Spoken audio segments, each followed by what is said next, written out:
Alright everybody, welcome back for episode 6 of Let's Play Banjo Kazooie.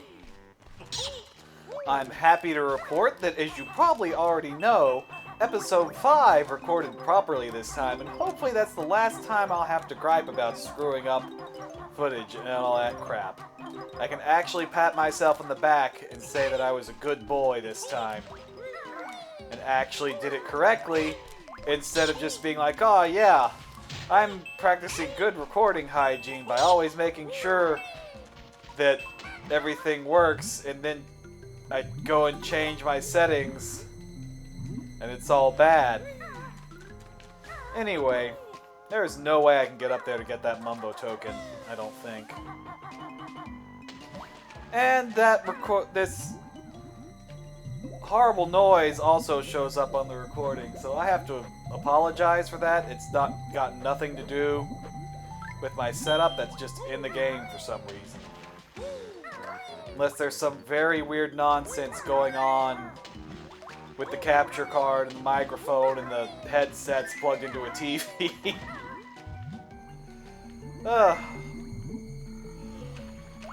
Anyway, we were talking about Mario. We were talking about water levels. And Mario levels in the context of water levels. And like, in the 2D games, those were good, because it was just this quick little change of gameplay that lasted for a level, and it worked well in Mario 64. Because those levels were... And you could also just totally skip levels in Mario 64 pretty easily. I kind of assume you only need 70 stars and there's 150, and I'm trying to take a drink, which is funny because I'm going to drown. And this is a prime example of what I'm talking about. Like, in Mario... sorry about that. I needed water. Then I started talking to the bottle and it probably sounded pretty funky. But in a Mario water level... I'm going to go ahead and collect these because I kind of need them for the next room. The Mario water levels, then the 3D it's not so true, but in 2D it's basically kind of the same gameplay, just floatier. And you'll bump into a blooper or a cheap or whatever and think it's a little cheap. Ha! But it's not really a huge problem, all things considered. And it's not really a huge problem in this game, but the controls are so different. Like, I'm using the left stick to move around. That's not what happens underwater. You have to be pressing a button to accelerate while underwater. This is where Bottle shows us the game's invincibility move, which is good for defense and offense. It totally wrecks Nipper from way back in episode 3. That's how I used to do it as a kid.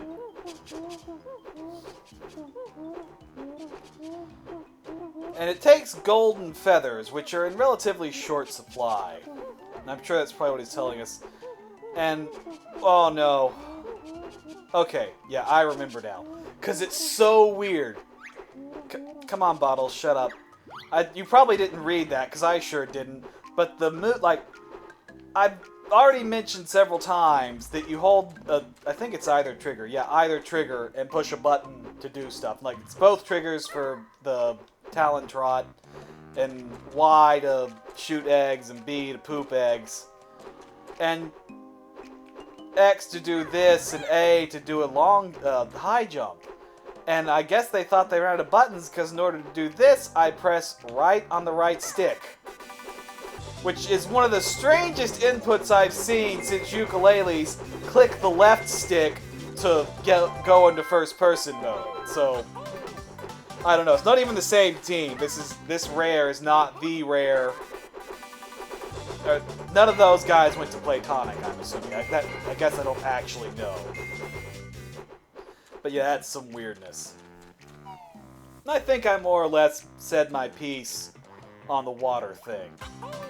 It sucks in 3D games because it's completely different control scheme, completely different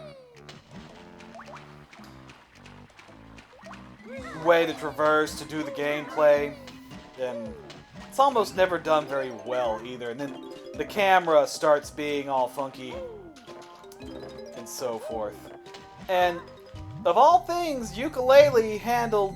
I've already teased this once. Yooka Laylee's underwater levels are the best underwater levels I've seen in a 3D game. And part of that actually is because there isn't a dedicated underwater level. You're not going to spend a whole chunk of one mostly underwater. I guess you don't really do that in Banjo Kazooie, but... I'm trying to think... I think there's still, like... I'm going to try and name all the levels in Banjo Kazooie. You have Mumbo's Mountain, Treasure Trove Cove, Clanker's Cavern, Bubble Gloop Swamp. I don't know the order after this, but you have the mountains, the cold place, rather. I think mountains in the name. Which, that's number 5. The sand place, which is number 6. Rusty Bucket Bay. Click Clock Wood and Mad Monster Mansion. Okay, I actually got it. That's all of them. I'm almost positive that I listed 9, and that was that processing power being diverted is why I just slammed right into that guy's face. Slammed my face into his face. Which does damage and is not erotic, probably. I mean, that's your thing. I'm not going to shame you.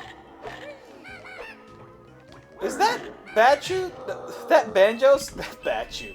That Banjo statue is super swole. It's kind of ridiculous. Anyway. Now that we're done admiring the statuesque physique of the statue. What on earth? I was making some kind of weird Banjo worm guy fanfiction joke. And completely lost my train of thought. Oh, right. The only other level... I'm pretty sure Click Clock Wood has some annoying underwater stuff, like maybe just a tiny little bit. There actually must be not much to do in each season of that world. Because there aren't a whole lot of collectibles, all things considered, left for just like World 9. I have no idea how you get that. I do want this Mumbo token in these notes, though. So it's really only this level and some of Rusty Bucket Bay, and I think Rusty Bucket, like, the really awful parts of Rusty Bucket don't actually happen in the bay. They happen in the Rusty Bucket. I hope so. That's not a level I'm particularly looking forward to. I remember it being unpleasant back in the day, and I'm sure it has probably not aged all that well. Speaking of, I'm pretty impressed with how well Banjo has aged, although the fact that 3D platformers kind of had their golden era back then. Like, Banjo was already at the top of the stack, and nothing has come along to dethrone it since. I suppose that's not entirely true. I think Mario 64 is a more enjoyable... Well, I don't know. I guess it all comes down to how you feel about collectathons. I know there's more to this level than I have done. We might be running a little bit longer than I intended with this video. I completed the whole bunch of... Oh, I actually did it in a good order this time. I can just breeze right through this one. Yeah, I really don't want to finish all... I'm sitting here trying desperately to remember what the input is. See how much easier this makes this whole section? The crabs are always a little tricky. And all I had to do was waste 2 or 3 feathers on them. Yeah, I guess how well Banjo has aged is how entirely up to how much you enjoy the collectathon platformer, so you'll either love it or you'll... It seems like you'll either love it or you hate it based on all the nonsense going on with... I need to quit looking away from the microphone when I talk. That's probably bad. Anyway. Seems like everything is love it or hate it lately. What is my completion looking like for Clanker's Cavern? I'm pretty sure I've gotten all the low-hanging, i.e. not underwater fruit. Wow. I could have sworn that I got like 7 or 8 jiggies. Yeah, I know what I didn't do. I went over there and I got completely distracted by that lovely banjo statue.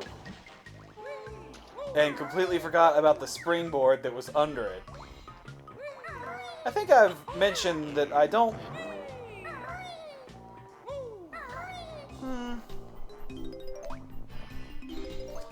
I guess there's a place for abilities like that. I just don't find them to be the most interesting or memorable ones. Kind of like how Yooka Laylee touts itself as having, you know, X number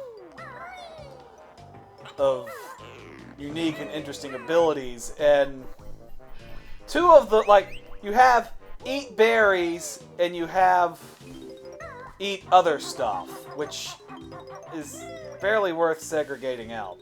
Is there a... Can I look straight up? Ooh. I have to get that, folks. I like how they hid both of them in the watcha call it. Okay, yeah. We'll go ride the screw and get that honeycomb piece, and I think we will call it for Clanker's Cavern. Oh, come on! We're gonna have to fast forward.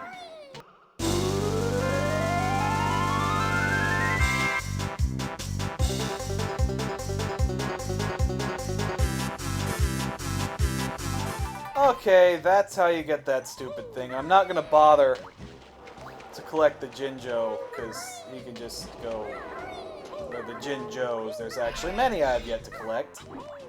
Anyway, I don't know how much of it I just cut out in the fast forward that I'm inevitably going to do to hide some of my shame from that segment. But Yooka Laylee touts all these extra, like, there's new and interesting moves, like you have invisibility and you have flight, which are kind of bog standard. And every time I start to talk about Yooka Laylee, I do something stupid that I would like to just fast forward through, and oops. Anyway, you have 2 separate abilities that are just eat stuff. Eat berries to get ammo, and eat like cannonballs and fire and whatnot to get a power-up. And I get... Those abilities have their place, which I'm pretty sure... I know that I said it, I don't know if you're gonna hear it. This is a good enough haul. Those abilities have their place, but they kind of dominate what's available in Yooka Laylee. That and the basic kind of moves that you'd expect. Anyway, that is it for episode 6. I'll see you guys next time for Bubble Gloop Swamp. You know the deal. Next episode of Yooka Laylee on the left, next episode of Banjo Kazooie on the right. Playlists for both in the description below. And as always, thank you for watching.